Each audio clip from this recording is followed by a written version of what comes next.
So, ayan na guys.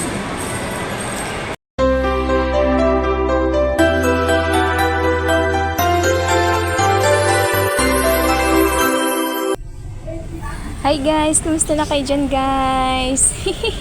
Ang tagal na nating hindi nagkita-kita guys. Oo. Kumusta na kayo? At ako ay pupunta ngayon sa bagong PSA guys. Oo guys. Kasi nga pupunta sana ako doon. Kaso sabi na ilipat na daw. Buti na lang talaga nagtanong ako guys. Oo. Ako na guys pero hindi ako nakapag-video eh. Kaya ngayon guys, pupunta kasi ako. So, let's go! Hi guys! Ano ba yan? Pupunta kasi ako ngayon ng ano guys, ng magpainit na lang tayo guys kasi ano para may ay alas 10 na no. Yung vitamin sana ng sun. Pero ano na lang pala tayo guys, magpayong right. Punta kasi ako guys ng anong tawag dito? PSA guys, nalipat na yung PSA. Ayan, payong na tayo. Mainit. Punta kasi ako ngayon ng PSA guys. Di ba yung PSA dati sa Makapagal doon sa malapit sa SSS yung katapat. Ngayon guys, na along Makapagal pa rin naman siya pero dito siya malapit sa Asiana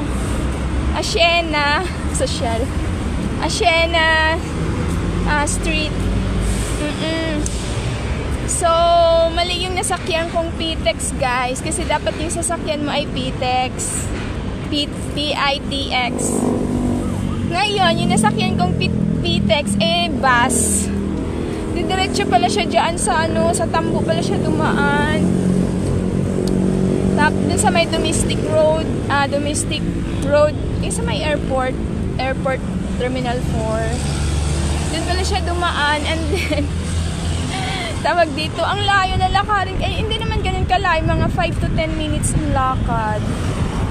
Kasi guys, yung bagong ngayon is yung PSA. Nasa na guys? Ayala Mall. Oo, sa 5th floor. Pumunta ako doon noong nakaraang araw. Naglakad lang din ako from Baclaran. Nilakarin din siya from Baclaran guys, mga 15 to 20 minutes naman. Pero kung nasa Baclaran ka, pwede ka rin naman sumakay doon ng baby bus. Baby bus takyan mo guys. PTEX pa din yung sakyan mo. Baby bus ha, yung medyo maliit yung kulay white. Dapat ayun pala yung sinakyan ko papunta dito. Kasi doon siya dadaan sa may Uni Oil. Oo, di ba? Alam mo ba yung Uni Oil Baclaran? Pero pwede din siyang lakarin. Yun nga lang, 15 to 20 minutes. Ayan guys, oh. Sino ba yun? Ayala Mall. Ibaliktad ko nga yung camera guys para makita nyo. Dito kasi ako naglalakad-lakad, ayan. Para makita nyo ng view. Sobrang liwanag pala itong ko. Ano ba yun? So, ayan guys, napunta na ako doon. Nakakainis yung bus na nasakyan. Akala ko, kasi pag baby bus, diretso na baba Ayala Ayala Mall. Hayaan mo na. Yung yung schedule ko guys, dapat magpa-appointment kayo. Yung schedule ko kasi alas 10, lagpas alas 10 na. Oh, ang ganda naman dito. So, ayun. Ano ba ito? Magalaw na naman yung ko. Pero guys, pag meron kayong national ID, na siya, kahit wala na kayong appointment, pwede na walk-in. Ay, ganda naman dito pala, oh. Ganda dito sa ito to Makapagal.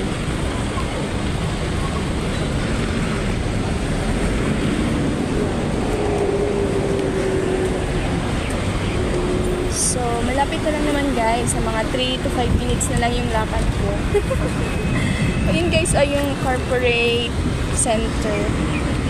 Diyan ako pupunta. Ayala Malls.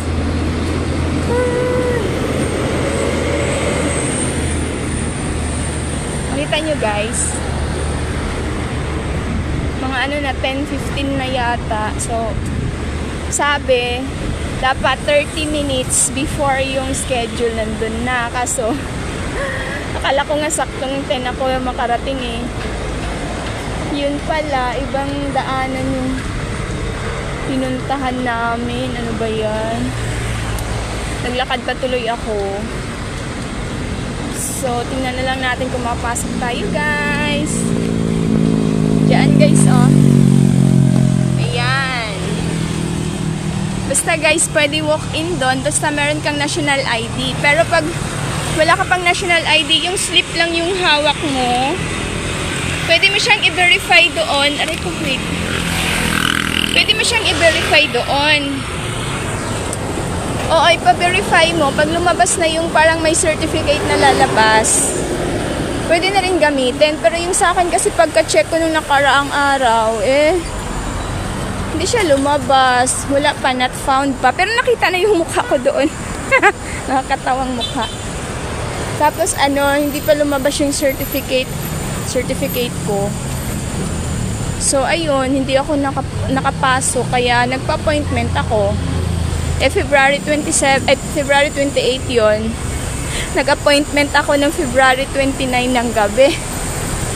Wala, February 28 ng gabi. Walang 29. Kaya ngayon ako pumunta. March 1 na. March na pala. Bilis naman ang panahon. Basta dyan ako papasok guys sa may Ayala Mall, Manila Bay.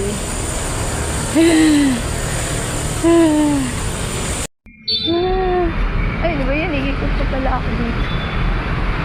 So, ayun guys. Andito na ako sa may Ayala Mall, Manila Bay. So, pupunta lang ako doon guys.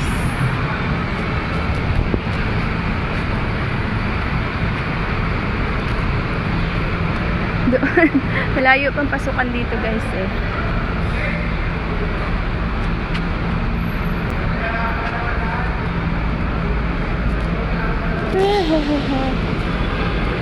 Tapos guys, magdala ka lang ng valid ID, Xerox ng valid ID mo, and then syempre yung original copy dalhin mo rin, tsaka yung printout pag ka appointment. Hiningal ako.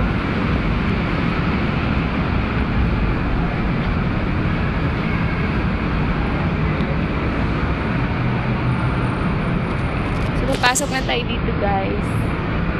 Nasa 5th floor lang.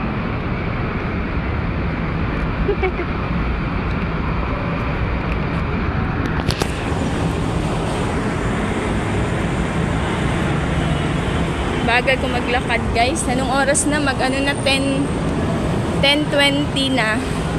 Tay. Makapasok pa naman siguro. Sabi kasi 30 minutes.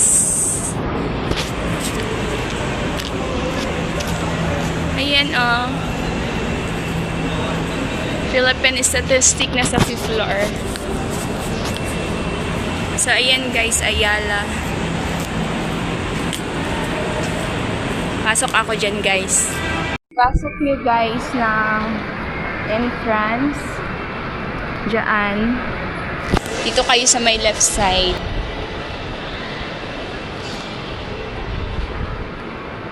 Tapos sa may bandang dulo,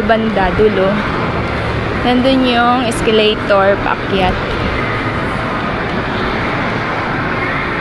Diba? Nakapunta na rin ako ng ibang lugar. Kasi nung nakarang araw, first time ko talaga pumunta dito. Tapos naglakad ako from Baclaran.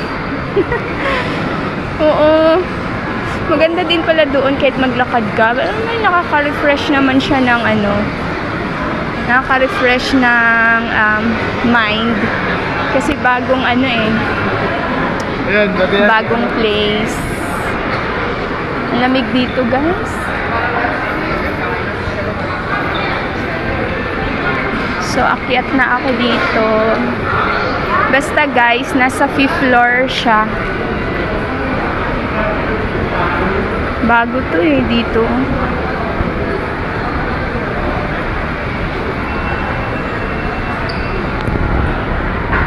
So, nasa second floor na ako, guys. Aakyat na naman ako.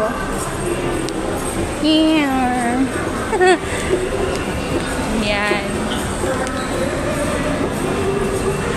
Kaya tayo. So, nasa second floor. Third floor na tayo agad. Hindi naman siya ganun kataas yung hagdan. Lisan na natin at late na tayo.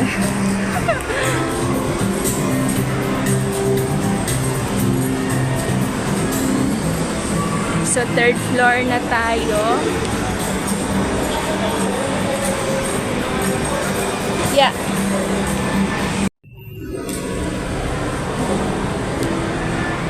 Fun City. So, andito na tayo sa fourth floor. Diba? IT Zone. IT Zone. Binasa ko lang yung Japanese na nakasulat. So, nandito na tayo sa akit na tayo papuntang 5th floor. Yay! So, dito na tayo, guys. So, pag akyat nyo dito sa 5th floor, pili ko ulit kayo dito, guys. Ayun! Nakita nyo na, guys. Sa dulo. So, dyan na, guys. May nakapila.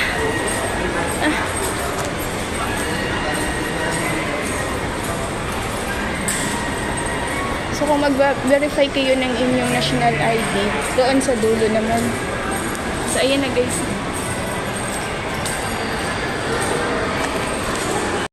Hindi lang naman tao. So, yung entrance nandito.